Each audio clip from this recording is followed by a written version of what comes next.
imprisoned me inside my home for weeks, and then declared himself winner of the 2021 presidential election. Now, it is 2026, and here I am again, speaking to you at the Geneva Summit. Nothing has changed for the better, only going from bad to worse.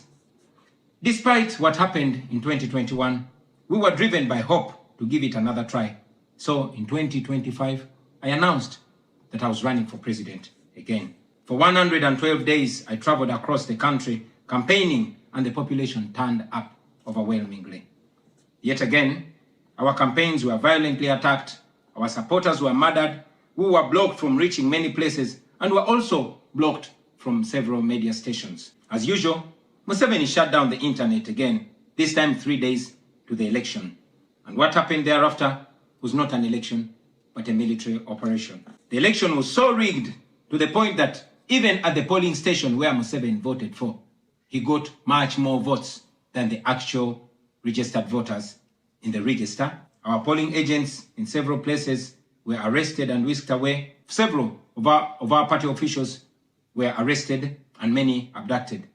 2 female deputy presidents of our political party were abducted and held incommunicado in a military barracks for 3 weeks before being thrown into a prison where they are languishing right at this moment.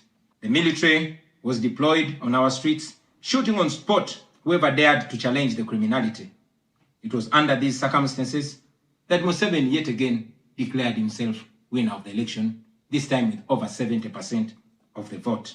Right now, I'm speaking to you while in hiding. This is because as soon as the election was finished, Museveni's son, who is also chief of the Ugandan military, issued an order to take me to him, dead or alive. The military acted on his order and raided my home. They tortured my family members, humiliated and undressed my wife, accusing her of hiding me. Meanwhile, they were recording and taking pictures of her, which the military chief later on shared on Twitter and bragged about capturing my wife. They also took over my home and surrounded it, and they are occupying my home as we speak right now. My wife and children had to flee the country for fear of their lives. I am in hiding, but I don't want to be in hiding. It was necessary though, so I can stay alive and be able to speak to you right now. I've said it before and I say it again, that I'll resurface at the right time in my country. I feel like the international community has abandoned us. They've ignored us and they've left us to the fate of dictators. When I ran for president in 2021, Museveni and his thugs denied their crimes. They killed our people and denied it. They tortured people and denied it. They raided our houses and denied it.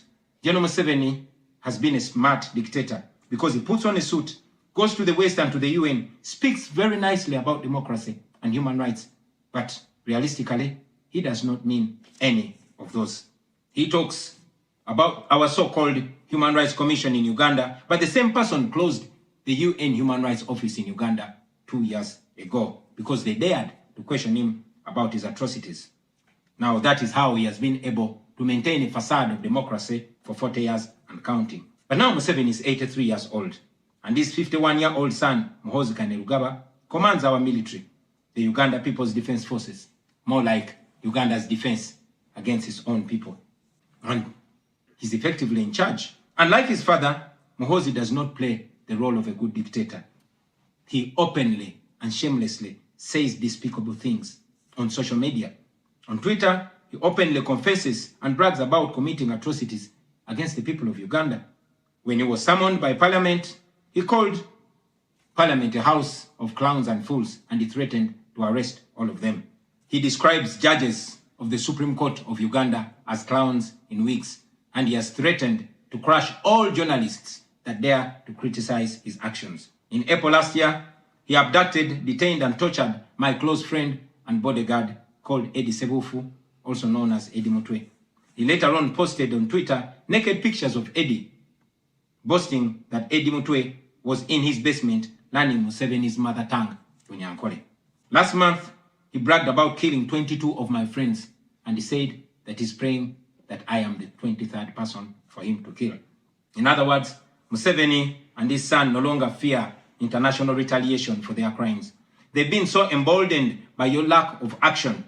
They know that they can murder their own people, imprison them, torture them, remove their fingernails, push needles down their testicles, and nothing will happen to them. Now, they're using rape as a weapon.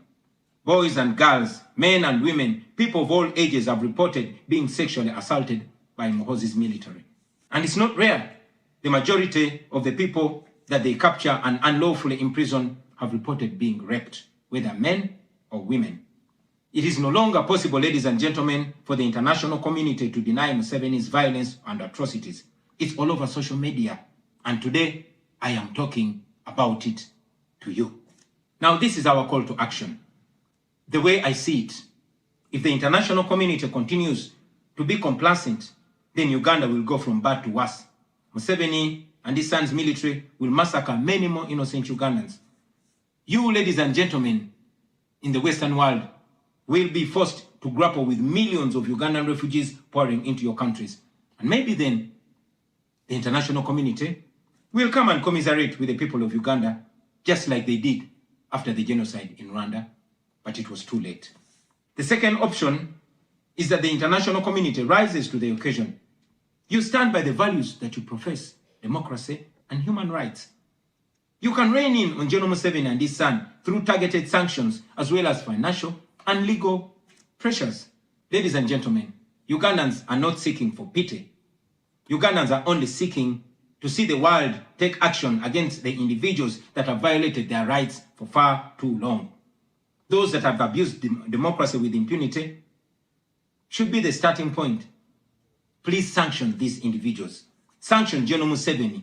Sanction Gen Muhoozi. Sanction all the police and military officers that are responsible for gross human rights violations. Sanction those commanders. Sanction the judicial officers that have aided criminality through deliberately misinterpreting the law or skewing it. Those that normalize electoral fraud. Those that remand to prison suspects that should actually be sent to hospital.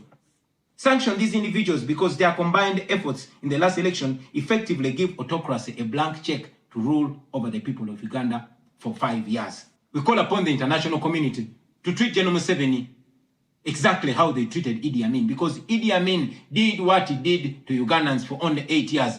Museveni has done much worse to the people of Uganda, and it has been for 40 years and counting. Because of the inaction of the international community, Museveni's mode of dictatorship and human rights violations is being seen as acceptable in the region, and it must be stopped before it is exported to other countries in the region and in the continent. We ask the international community not to recognize Museveni's regime because it is not legitimate. Please terminate any forms of cooperation with this government because he is not legitimate. On our end, as the people of Uganda, we are committed to non-violent means of changing our country, non-violent means of putting an end to this 40-year-old dictatorship. And you can be sure that the people of Uganda will sooner or later free themselves, because oppressed people cannot stay oppressed forever. With your help, friends, with the help of the international community and development partners, we can change our country. We can liberate Uganda before it is too late. I thank you for listening to me, for God and my country.